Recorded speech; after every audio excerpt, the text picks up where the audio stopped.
100%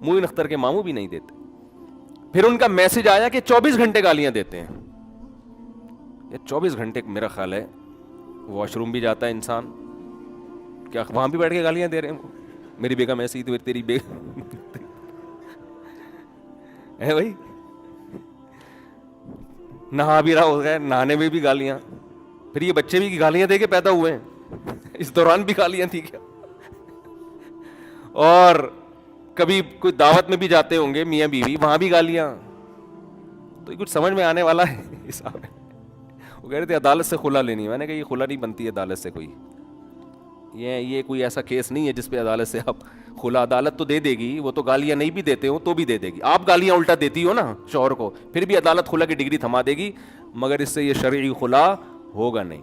تو میں نے ان سے کہا کہ آپ گھر بسائیں, اپنا نبھائیں, آپ کا دماغ سیٹنگ آؤٹ ہوئی ہے, ٹھیک ہے نا.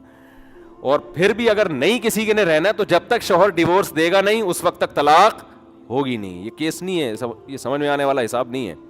غلط کام ہے, شوہر غلط کر رہا ہے جو گالیاں دے رہا ہے, بہت برا کر رہا ہے, میں شوہر کو سپورٹ نہیں کر رہا, لیکن طلاق ایسے باتوں پہ تھوڑی ہوتی ہے. تو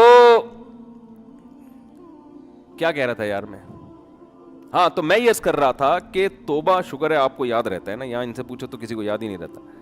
وہ اب دیکھو آخری 1 منٹ رہ گیا ہے, اگر آج وہ دل سے توبہ کر لے, وہ پھانسی کے پھندے پہ لٹکنے والا 1 سیکنڈ پہلے, یہاں تک کہ اس کے گلے میں پھندا لا کے ڈال دیا گیا, ابھی صرف رسا کھینچنے کی دیر ہے, اس دوران بھی اگر وہ توبہ کرے گا, یہ 1 سیکنڈ اس کی کروڑوں سال کی زندگی کو, فیوچر کو چینج کر دے گا. کیوں؟ ابھی تک اس نے اپنی آنکھوں سے دیکھا نہیں ہے, ابھی تک دیکھا نہیں ہے اس نے اپنی آنکھوں سے, غیب پر ایمان ہے. تو یہ اللہ کا وعدہ ہے, ان اللہ یقبل توبۃ عبدہ ما لم یغرغر. بخاری مسلم کی حدیث, نبی صلی اللہ علیہ وسلم نے فرمایا اللہ اپنے بندے کی توبہ اس وقت تک قبول کرتا ہے جب تک اس کو غرغرہ نہیں آتا. غرغرہ کا مطلب سکرات موت میں مبتلا نہیں ہو جاتا وہ. ہاں جب اس کو ہینگ کیا گیا اور اس کی روح نکلنا شروع ہوئی, اور پھر اس نے برزخ کی زندگی اپنی آنکھوں سے دیکھ لی, اس نے دیکھ لیا کہ قرآن جو کہتا تھا کہ برے لوگوں کی روح, برے فرشتے سے مراد وہ فرشتے جو اللہ نے سزا دینے کے لیے متعین, فرشتہ تو برا نہیں ہوتا, وہ فرشتے جو خوفناک فرشتے ہیں وہ برے لوگوں کی روح قبض کرتے ہیں. جب یہ فرشتے اپنی آنکھوں سے دیکھ لے گا, اس کے بعد قرآن کہتا ہے کہ اب توبہ تو دور کی بات, زمین اور آسمان کی دولت بھی اگر خرچ کر دے گا, وعدہ کرے گا اللہ مجھے مہلت دے دے, میں پوری زمین آسمان کی دولت خرچ کرنے کے لیے تیار ہوں. اللہ فرماتے ہیں ما تقبل منہم, اللہ کا قانون اٹل ہے, اللہ اس کی ایک آنسو کی پرواہ نہیں کرے گا. پوری دولت دے دے اللہ اس کی پرواہ نہیں کرے گا.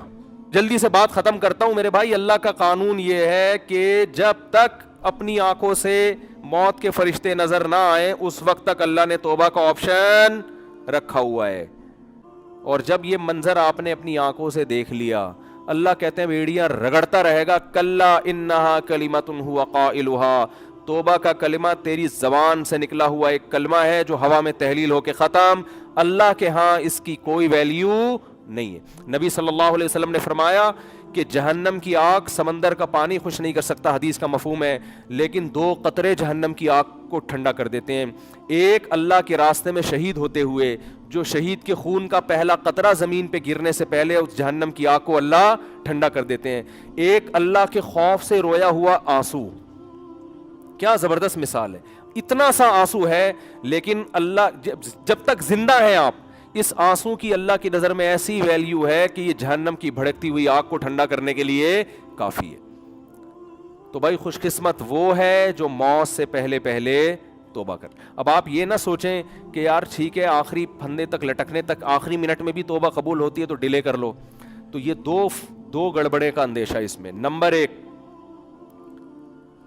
آپ کو کیا پتا کہ آپ کس وقت مریں گے, آپ کا آخری منٹ کب آئے گا, سمجھتے ہو؟ پھانسی کے مجرم کو تو پتا ہوتا ہے لٹکنے والا ہوں, ہر مرنے والے کو یہ پتا نہیں ہوتا. دوسری بات یہ کہ مشاہدے پر مبنی یہ حقیقت ہے, جو موت کی وجہ سے توبہ کو ڈیلے کرتا ہے ایسے لوگوں میں اکثر توبہ نہیں کرتے. آپ دیکھ لو غیر مسلموں میں جوانی میں توبہ کرنے والے, اسلام قبول کرنے والے زیادہ ہیں, بڑھاپے میں اسلام قبول کرنے والے کم ہیں. حالانکہ جوانی میں غیر مسلم بننے میں عیاشی زیادہ ہے, بڑھاپے میں تو ویسے ہی عیاشی نہیں ہے نا. لیکن اس کو تو فائدہ ہی فائدہ ہے, بوڑھے آدمی کو اسلام قبول کر لے, توبہ کر لے, بھائی اب تو کچھ تیری زندگی تو گزر گئی عیاشیوں میں, اب تو جائے گا جنت میں. لیکن دل ایسا سخت ہو جاتا ہے وہ نہیں کرتا. جوان آدمی وہ جلدی کر لیتا ہے, حالانکہ اس کو قربانی زیادہ دینی پڑ رہی ہے. آپ دیکھ لو دنیا میں توبہ کرنے والے جوان آپ کو زیادہ ملیں گے, بوڑھے ہیں لیکن کم ہیں. اسی طرح توبہ کرنے والوں, اسلام قبول کرنے والوں میں جوان غیر مسلم زیادہ ہیں, بوڑھے کم ہیں. تو اس لیے کبھی بھی اس حماقت پہ توبہ کو ڈیلے نہیں کرنا چاہیے کہ مہلت تو اللہ نے دی ہوئی ہے. اور دوسری بات, جتنی جلدی توبہ کرو گے خیر اور برکتیں اتنی زیادہ ہوں گی, آپ نیکیاں زیادہ کما لو. ٹھیک ہے کوئی غیر مسلم آخری وقت میں مسلمان ہو رہا ہے, توبہ کر رہا ہے, گناہ معاف ہو گئے, لیکن نیکیوں کا موقع اس کو بہرحال, ٹھیک ہے اللہ اس کو جنت میں داخل کر دیں گے, لیکن وہ زیادہ اونچے درجات تک نہیں جا سکتا.